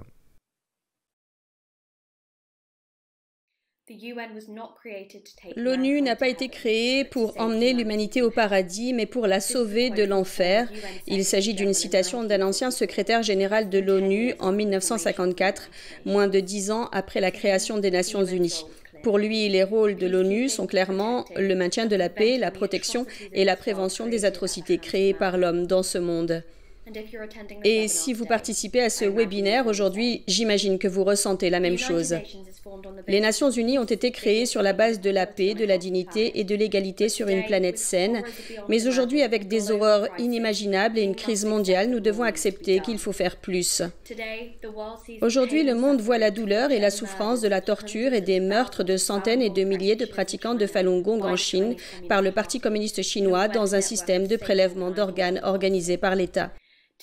Aujourd'hui, nous voyons les disparitions forcées de millions d'êtres humains uniquement parce qu'ils ont choisi de suivre une pratique spirituelle de vérité, compassion, tolérance. Aujourd'hui, nous assistons à des crimes contre l'humanité d'une ampleur insondable. Pourtant, aujourd'hui encore, nous restons silencieux. C'est pourquoi j'appelle les Nations Unies à mettre en œuvre une stratégie en 3 étapes visant à renforcer la transparence, la responsabilité et le respect des traités de l'ONU et à ouvrir des enquêtes sur la République populaire de Chine afin qu'elle réponde des crimes contre l'humanité, de la torture et des violations du droit international. En 2018, le China Tribunal a publié un jugement provisoire confirmant qu'il était certain, à l'unanimité et au-delà de tout doute raisonnable, que des prélèvements forcés d'organes sur des prisonniers de conscience avaient lieu en Chine depuis de très nombreuses années. Et en 2019, le China Tribunal chinois a estimé que la Chine avait commis des crimes contre l'humanité envers la population du Falun Gong au-delà de tout doute raisonnable. Ils ne sont pas les seuls à le reconnaître. De nombreuses autres organisations activistes et ONG ont également constaté que la Chine commettait des actes délibérés et systématiques causant des souffrances humaines et des décès à grande échelle. Mais en dépit de ces conclusions et de l'abondance de preuves et de témoignages au cours des 2 dernières décennies, peu de mesures ont été prises. Le fait que les crimes contre l'humanité n'aient pas été codifiés dans le droit international y contribue. Par conséquent, il n'existe pas de véritable mécanisme permettant aux Nations Unies d'intenter une action pour de telles atrocités. Bien que les crimes contre l'humanité soient reconnus et poursuivis depuis près de 80 ans, ils ne sont codifiés que dans le statut de Rome et ne peuvent donc être poursuivis que devant la Cour pénale internationale. Comme la Chine n'est pas partie au statut, celui-ci ne relève pas de la compétence de la Cour et ne peut donc pas être utilisé pour demander réparation pour les abus actuels de la Chine. Cela signifie qu'il n'existe actuellement aucun mécanisme permettant à la Chine ou à tout autre pays non parti au statut de Rome de rendre des comptes et d'être puni pour des crimes contre l'humanité. L'obligation pour l'humanité de traiter, poursuivre et prévenir les crimes contre l'humanité reste donc largement dépourvue de base juridique. Il semble invraisemblable qu'au XXIe siècle, un pays puisse être reconnu coupable de meurtre de masse, d'asservissement et d'extermination et qu'il n'existe aucun moyen de le contester juridiquement. Mais c'est pourtant le cas. Il s'agit d'une lacune importante et de longue date du droit international. L'ancien rapporteur spécial des Nations Unies pour la torture a déclaré il y a plusieurs années qu'il était nécessaire d'élaborer un traité établissant la responsabilité des États pour les crimes contre l'humanité. Et l'ancien chef du Bureau des affaires juridiques de l'ONU a déclaré qu'il est important d'avoir une convention spécifique qui réglementera tous les éléments liés à la coopération interétatique dans la lutte contre ces crimes. Une recherche sur le sujet sur la page web de l'ONU montre en outre que des efforts ont été déployés pour faire émerger ce traité, mais qui ne s'est toujours pas concrétisé. C'est pourquoi aujourd'hui, j'appelle l'ONU à introduire une convention contre les crimes contre l'humanité. Ce nouveau traité permettrait aux Nations Unies de poursuivre ces crimes de la même manière que le génocide, les crimes de guerre et la torture, d'introduire des obligations internationales pour les États membres afin d'empêcher que ces crimes ne se produisent et de combler une omission préjudiciable dans le droit international. Mais ce n'est pas tout. Les pratiquants de Falun Gong ont fait face à des tortures réelles et évidentes. Ils ont été suspendus en hauteur par des menottes. Ils ont été battus avec des matraques électriques. Ils ont été physiquement étirés avec des ceintures et nourris de force avec des tubes rigides, perdant ainsi leurs dents et subissant des hémorragies internes. Certains ont été nourris de force avec de l'eau salée ou bouillante. Ils ont connu une douleur et une souffrance sans limite. Une douleur et une souffrance qui vous font retourner l'estomac et grimacer le visage en espérant ne jamais ressentir une telle chose. Mais c'est une réalité quotidienne pour ces pratiquants. En 2020, le China Tribunal a examiné les preuves recueillies au cours des 20 dernières années et a conclu, au-delà de tout doute raisonnable, que des actes de torture ont été commis en Chine contre des pratiquants de Falun Gong. Malgré cela, et bien que la Chine ait ratifié la Convention contre la torture et autres traitements cruels, inhumains ou dégradants en octobre 1988, l'ONU n'a pas encore déclenché l'application de la Convention à la Chine pour les prélèvements forcés d'organes qu'elle poursuit actuellement. Dans le cadre de cette convention, tous les pays partis sont tenus de soumettre un rapport à l'ONU tous les 4 ans dans lequel ils exposent les mesures qu'ils ont prises pour prévenir la torture et protéger les victimes. En 2015, la Chine a soumis son rapport au Conseil d'experts qui a par conséquent soulevé des inquiétudes quant au refus de la Chine de fournir des données sur le nombre de prisonniers dans les centres de détention, au traitement des avocats, des droits de l'homme et à la superficialité de ces mesures de lutte contre la torture. Lors d'une réunion avec le délégué chinois en novembre 2015, ils ont refusé de répondre aux questions du comité, déclarant à la place que le mot torture était difficile à traduire en chinois. Pendant tout ce temps, des centaines de milliers de personnes ont perdu la vie à cause de ces abus commis par l'État. L'article 20 de la Convention contre la torture stipule que si le comité reçoit des informations fiables qui lui semblent fondées, selon lesquelles la torture est pratiquée systématiquement sur le territoire d'un État partie, le comité invite cet État partie à coopérer à l'examen de l'information et à cette fin à présenter des observations concernant l'information en question. Depuis plusieurs années, les Nations Unies ont demandé à la Chine de coopérer et de répondre à ces allégations et chaque année, elle a refusé. Le China Tribunal a ouvert la porte à la Chine pour qu'elle fournisse des preuves afin de réfuter les allégations de prélèvement forcé d'organes et elle a refusé de le faire. Le monde a demandé des réponses et la Chine est restée silencieuse. Un rapporteur spécial des Nations Unies a déclaré un jour que la torture est l'abîme moral de l'humanité. C'est le sacrifice de notre humanité sur l'autel de nos peurs. C'est la capitulation totale non seulement de notre intégrité personnelle, mais c'est la fin même de la civilisation. Permettre à la Chine de continuer à torturer des centaines de milliers de pratiquants de Falun Gong parce qu'ils n'ont pas répondu à une demande de coopération est absurde et va à l'encontre de l'objectif même de l'ONU et de ses intentions pour un monde meilleur.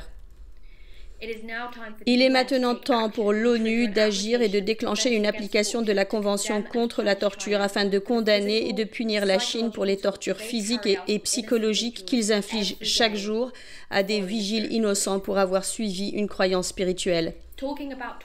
Parler de la torture n'aide pas ceux qui sont torturés. Nous devons agir et nous devons le faire maintenant. Ceux qui ont le pouvoir d'agir ont le devoir envers l'humanité de le faire. Toutefois, si des mesures internationales sont nécessaires pour obtenir des changements, elles sont vaines si elles ne sont pas accompagnées d'un mécanisme permettant d'évaluer leur succès.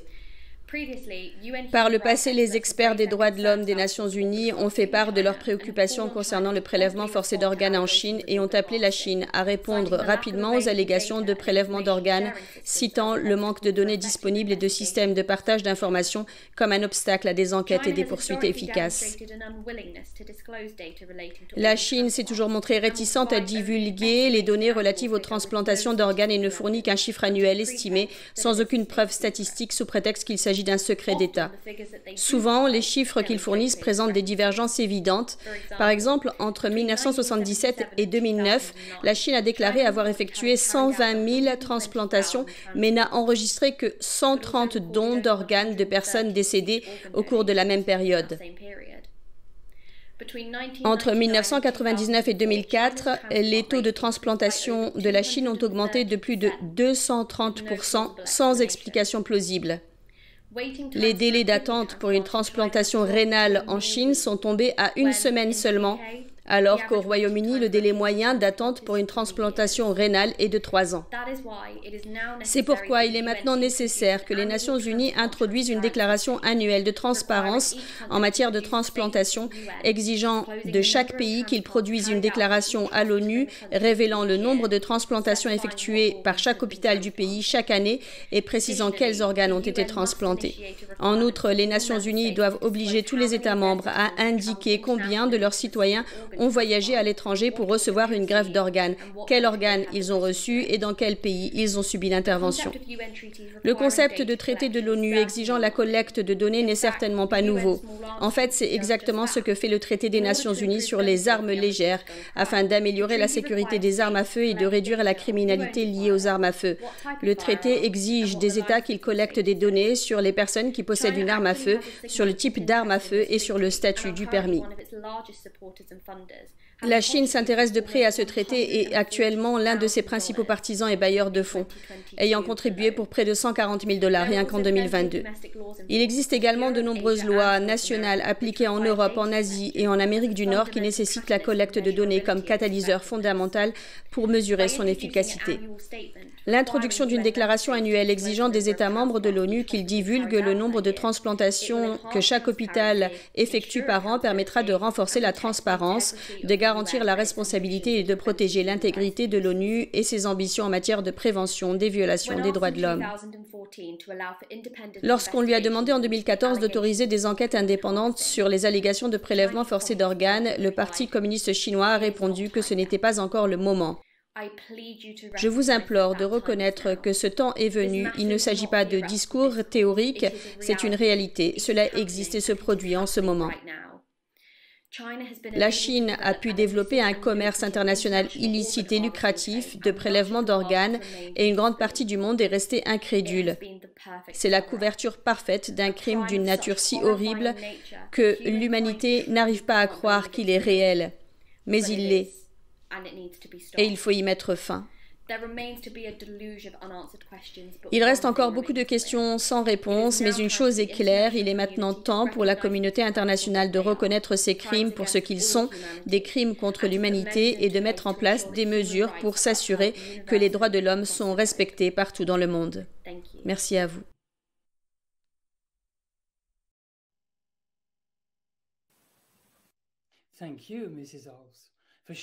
Merci Madame Alves de partager vos points de vue et vos suggestions uniques. Vous abordez la question des prélèvements forcés d'organes avec une perspective nouvelle. Vous nous avez montré qu'il n'est pas seulement important d'écouter les opinions de la jeune génération, mais aussi que la prochaine génération soit pleinement préparée à rejoindre l'arène des droits de l'homme. Enfin, je voudrais souhaiter la bienvenue à notre dernière intervenante, Madame Chu Xin-Tien. Elle est commissaire de la Commission des droits de l'homme de son pays et a été directement impliquée dans la modification des lois de son pays sur le don et la transplantation d'organes humains afin de protéger ses concitoyens. Madame Tien s'exprimera en chinois et vous entendrez une traduction de son discours. Veuillez accueillir, mesdames et messieurs, Madame Chu Xin-Tien. 我是台湾中华民国的国家人权委员。台湾经历了50年的戒严统治，我们在争取自由、民主、人权的道路上，可以说是流血流汗，无数人。Je suis la commissaire nationale des droits de la personne de Taïwan. Taïwan a été soumise à la loi martiale pendant 38 ans. Nous avons versé du sang et de la sueur et d'innombrables personnes ont été emprisonnées et ont même sacrifié leur vie dans la lutte pour la liberté, la démocratie et les droits de la personne.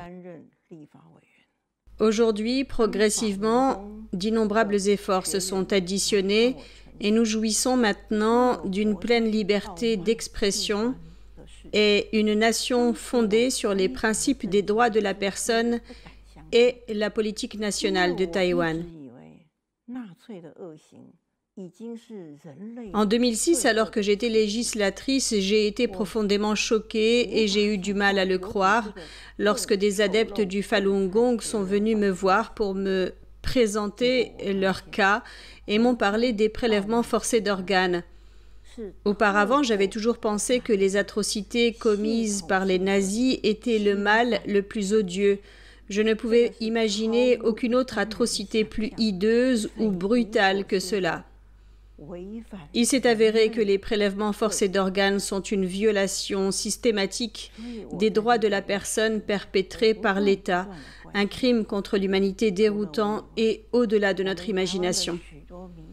Par conséquent, pendant mes 11 années de mandat comme législatrice au Yuan législatif, j'étais constamment préoccupée par cette question. Comme moi, beaucoup de législateurs, d'unités gouvernementales et de personnes de différents domaines de la société taïwanaise se sont également préoccupés de la question. Jusqu'en 2007, avec le Yuan législatif de Taïwan et 16 conseils municipaux ou de comté, nous avions respectivement adopté des résolutions contre les prélèvements forcés d'organes. Ce sont des résolutions officielles. Après de nombreuses années d'efforts soutenus au Yuan législatif, j'ai finalement réussi à pousser à la modification en 2015 de la loi sur la transplantation d'organes humains de Taïwan pour interdire explicitement le tourisme de transplantation d'organes. De plus, la loi modifiée prévoit qu'après avoir reçu une greffe à l'étranger, les receveurs doivent obligatoirement déclarer dans quel pays ils se sont rendus pour la transplantation d'organes. Premièrement, vous devez enregistrer le pays, l'hôpital et le médecin qui effectue la transplantation de l'organe. De plus, il y a des clauses pénales. Il y aura une sanction si vous ne vous conformez pas à l'exigence d'inscription obligatoire. Enfin, nous avons également réussi à convaincre le ministère de la Santé et du Bien-être social que si un receveur d'une transplantation à l'étranger ne procède pas à l'inscription obligatoire, s'il ne s'enregistre pas comme le prévoit la loi, notre assurance maladie nationale ne paiera pas ces médicaments anti-rejet. Il devra alors obtenir le médicament à prendre pour le reste de sa vie à ses propres frais. Avec une telle pression continue, tous les receveurs d'organes à l'étranger sont maintenant tenus de s'inscrire à leur retour et le registre est en ligne. Avec un tel contrôle, le nombre de personnes qui se rendent en Chine pour des transplantations d'organes a considérablement diminué. Notre gouvernement est alors en mesure de savoir quels patients, de quels médecins se rendent le plus souvent dans quel pays et quels hôpitaux effectuent quelle transplantation d'organes. Et cela formule naturellement le contrôle et la supervision. Au cours des dernières années, le gouvernement a fait un pas de plus pour surveiller les médecins chinois qui, selon nos organisations internationales, participent au prélèvement forcé d'organes en Chine. Ils se verraient refuser l'entrée. Nous avons également établi une certaine liste. La Chine et nous ne sommes séparés que par un détroit. Nos concitoyens ont tendance à s'y rendre pour ces transplantations d'organes à leur insu. Nous devons remplir notre devoir de surveillance. Nous avons progressivement formulé des mesures parce qu'il s'agit d'un crime contre l'humanité et parce que nous devons aussi protéger notre peuple contre l'erreur de participer à ce crime. En 2019, le China Tribunal, tribunal indépendant, s'est tenu à Londres, présidé par l'ancien procureur du tribunal international pour la Yougoslavie. Après de nombreuses audiences et après avoir examiné des centaines de preuves, il a été déterminé que les prélèvements forcés d'organes commis par la Chine communiste se poursuivent et qu'il s'agit également d'un crime contre l'humanité. Parce que nous sommes à Taïwan, que nous sommes si près de la Chine et que nous parlons la même langue que la Chine, nous avons déployé beaucoup d'efforts pour empêcher nos concitoyens d'aller en Chine pour des transplantations d'organes. Nous savons très bien qu'en Chine, les Ouïghours, les pratiquants du Falun Gong et les dissidents se trouvent dans des prisons et des camps de concentration et qu'ils risquent de se faire prélever leurs organes vivants. Le monde entier ne peut ignorer de telles souffrances. Nous ne pouvons pas rester silencieux face à un tel fléau. Nous savons très bien à quel point les prélèvements forcés d'organes sont rentables. Et c'est pourquoi une telle atrocité ne peut pas prendre fin d'elle-même. Poussée par le profit, l'atrocité non seulement ne s'arrête pas, mais elle peut aussi se propager. Nous savons très bien que même si la communauté internationale est de plus en plus préoccupée par cette question, cette pratique peut devenir clandestine tout en semblant se conformer aux normes internationales, alors qu'en fait, toutes les atrocités se poursuivent. Par conséquent, j'aimerais vous implorer d'interdire explicitement le tourisme des greffes d'organes dans le règlement sur les transplantations d'organes humains de votre pays et d'envisager l'inclusion d'un mécanisme d'enregistrement obligatoire dans le système juridique de votre pays, comme celui de Taïwan.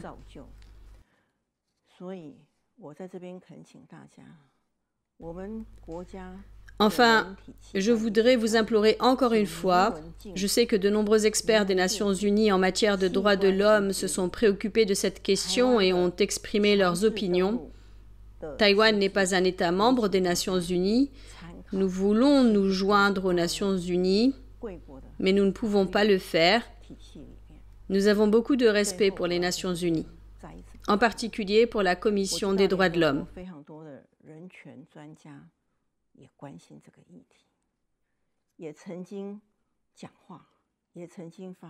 J'implore le Comité des droits de la personne de former un groupe de travail sur l'enquête sur les prélèvements forcés d'organes.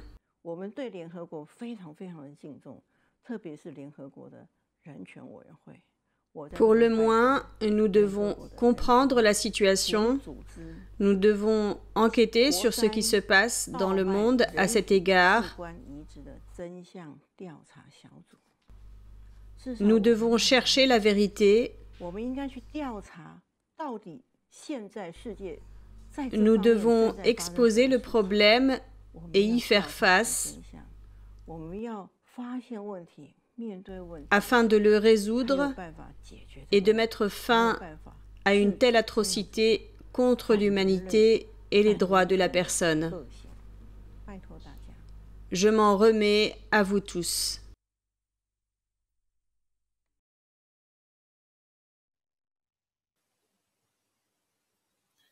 Thank you, Mrs. Tian, for sharing your personal experiences and initiative with us. We hope that your talk will be an inspiration to the Merci Madame Tien de partager avec nous vos expériences personnelles et vos initiatives. Nous espérons que votre exposé sera une source d'inspiration pour la Commission des droits de l'homme des Nations Unies, les délégués des Nations Unies et les rapporteurs des Nations Unies. Vos exemples montrent qu'il est possible de mettre fin au prélèvement forcé d'organes. Nous arrivons maintenant à la fin des discours d'aujourd'hui qui ont été puissants et positifs. Nous espérons qu'ils apporteront force et énergie au Haut-Commissaire des Nations Unies, au travail des rapporteurs des Nations Unies et aux délégués des Nations Unies, dont le rôle est de défendre les droits de l'homme et de punir ceux qui les violent. Pour ceux d'entre vous qui ont des questions sur les sujets traités aujourd'hui par nos honorables orateurs, je vous rappelle que vous pourrez les poser demain. Le deuxième événement parallèle du 23 mars aborde comment la communauté internationale peut avancer pour mettre fin à ces crimes contre l'humanité et répondra à toutes vos questions. Les discours d'aujourd'hui seront disponibles sur les sites de CAP Liberté de Conscience et de Doctors Against Forced Organ Harvesting. Lors de l'événement du 23 mars, nous nous concentrerons plus précisément sur les solutions et les actions qui peuvent être immédiatement mises en place par tous les États pour arrêter la destruction de toutes les nations et des êtres humains. Je laisse la parole à Monsieur Harold King. Merci Thierry. Dans ce contexte, je voudrais proposer de soutenir et de ratifier la Déclaration universelle sur la prévention et la lutte contre les prélèvements forcés d'organes comme moyen d'unir nos voix contre les prélèvements forcés d'organes. Plusieurs centaines de médecins, d'avocats, de politiciens et d'experts ont déjà co-signé ce document universel pour s'éloigner de ces crimes et sauver la dignité humaine de la destruction. Vous pouvez en apprendre plus sur la Déclaration universelle, sur la prévention et la lutte contre les prélèvements forcés d'organes, sur les sites de CAP Liberté de Conscience et de Doctors Against Forced Organ Harvesting. Les discours seront aussi disponibles sur ces sites. Je laisse maintenant M. Thierry Val, président de CAP Liberté de Conscience, conclure l'événement d'aujourd'hui.